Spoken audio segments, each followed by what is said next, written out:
He said, we don't know much, but one thing we know. I said, what? He said, we feel very safe when we are around Sikhs. So that's, just imagine, if that's the image that many communities work hard for, and they pay dollars to different agencies and advertising companies to build an image, like Mercedes, right? If I say Mercedes, right away, what is your thought? Big fancy car. Huh? Big fancy car. Big fancy car and I just think like a car. a car, but And a big company. big company. Why do you think a big company? Because it's just like a lot of people have Mercedes. Yes. But why? There's a lot of advertisements like, oh yeah, get this Mercedes and that kind of stuff. And then they Yes. are popular. They're popular.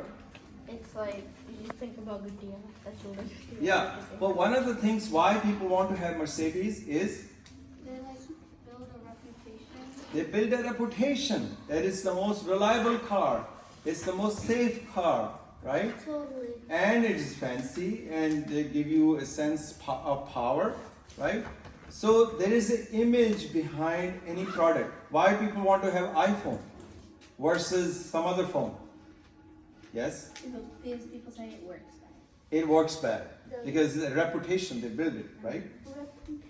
So what I'm trying to say, just like a product has a reputation, similarly a community has a reputation. Our community reputation is, we are reliable people, we are strong people, we don't beg, we don't cheat, right? And we don't do bad stuff to weak people. I know. We don't exploit people, exploit poor. So what I'm trying to get to is, who built this image? Who built this kind of system where people automatically, the moment they become Sikhs, they have to behave in a certain manner? Because all the gurus, every timeline of the guru and the reign, they always show an image to others, saying we will help you even though you don't have anything in return for us. Yes. Because that is who we are. Just for example, like Guru Amar Dev Ji, Guru Amar Das Ji. Guru Amar Das Ji didn't know anything about Sikhism, and he was a very rich Hindu merchant, and he heard Bibi Bani Ji singing one day, and then he gave all that up just to become a Sikh and to be a very reliable and kind person. Yes, yes. So all the gurus built, all the gurus gave us that ethical system or thinking, way of thinking, so we could be a people who be respected. Our community will be respected because of our ethics, the way we behave, the way we treat others. So when I say Chote Sahibzade were tayar bar tayar, that's how they needed to be. At that moment they needed to show strength. They cannot display weakness because they are the sons of the great Guru, Guru Gobind Singh. So when the guards came, they were ready. They said, are you guys ready? They said, yeah, let's go. So they put the handcuffs and they take them to the spot. And there were these two very bad criminals, killers, who were in jail, and they were Bashir Khan and Basul Khan. They were brought out, and Wazir Khan said, we're gonna have you do something for us, and are you guys ready to do it? These guys said, yes, anything, as long as you set us free. They were in jail, in Wazir Khan's jail, and Wazir Khan said, yes, okay, we'll let you go. We'll set you free as long as you do this thing for us. And they said, what? He said, we will have you build a wall around these two boys.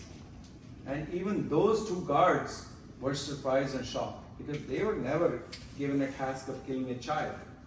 But now that they have already promised, they said, okay, that's okay. And as long as we get our what heart's desire, we can do this for you. So these two guards, these two criminals, were given the task of start building the wall. So the Qaji again and Wazir Khan asked Chote Sahibzade, have you changed your mind? Look, we are serious. We are not bluffing. We were not just saying these things just to get you to change your mind. We are ready to do it. This wall will be built around you. Are you ready to change your mind? And what do you think the answer would have been? No. Exactly. So Sahibzadas stood firm and they said, we don't care what you have. You do what you need to do. We will do what we need to do. And he said, what are you going to do? He said, we will stand firm and do jikare.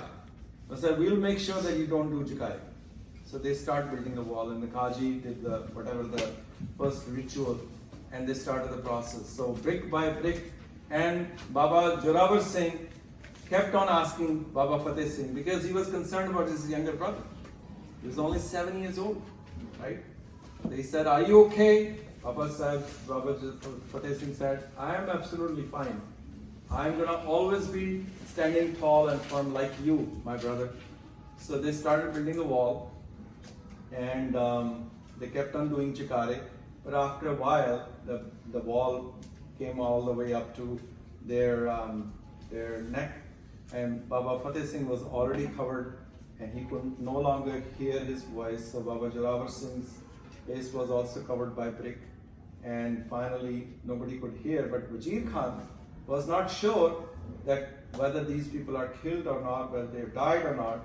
So he said, why don't you open this wall? So they break up the wall, and both Sahibzadas fell down on the ground, and both of them were unconscious. But They were still breathing, but they were unconscious. They had fainted because they could no longer breathe. So then Wazir Khan ordered these two criminals, guards, or these to take out their sword and kill both Sahibzadas. So the historians say that they cut off their vein of the neck, and Bade Sahibzada, Baba Joravar Singh, lived for 2.5 minutes. That his body didn't die immediately, and his body was shaking for 2.5 minutes, and then he died. And then Chote Sahibzade lived for almost 12 minutes. His body reacted indifferently, even though his jugular vein was cut, his artery was cut, but his body was still shaking for almost 12 minutes. That's what the historians say. And finally his body became completely still, and they declared that both of them died. So that was the end of these two great lives. And then they sent somebody to inform Mata Gujri ji, who was on the third floor on the tower. And when they said, Mataji, your both grandchildren are no more. So Mataji was already in a very sort of like a trance.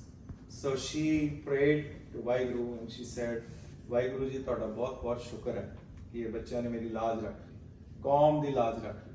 That they kept the honor of the faith, they kept the honor of the Guruji, that they did not change their religion. So she was very curious that what did they do at the very last moment? They said they were still very firm in Chaddi Kala. So that's what the guards told her. So she was in a way very satisfied, but right at that moment, after she did the ardas, Oh no!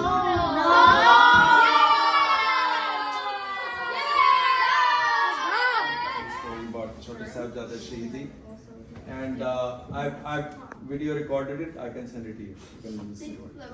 So listen, beta. So Mata Gujri ji was doing ardas at that moment, and after she completed her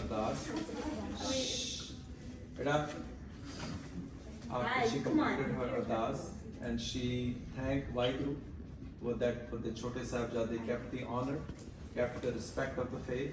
They behaved like their grandfather and great-grandfather, and they felt strong, remembering their own father, Guru Gobind Singh Ji, Yes. I just want to ask, was most of the people here like happy that I wasn't here? Yeah.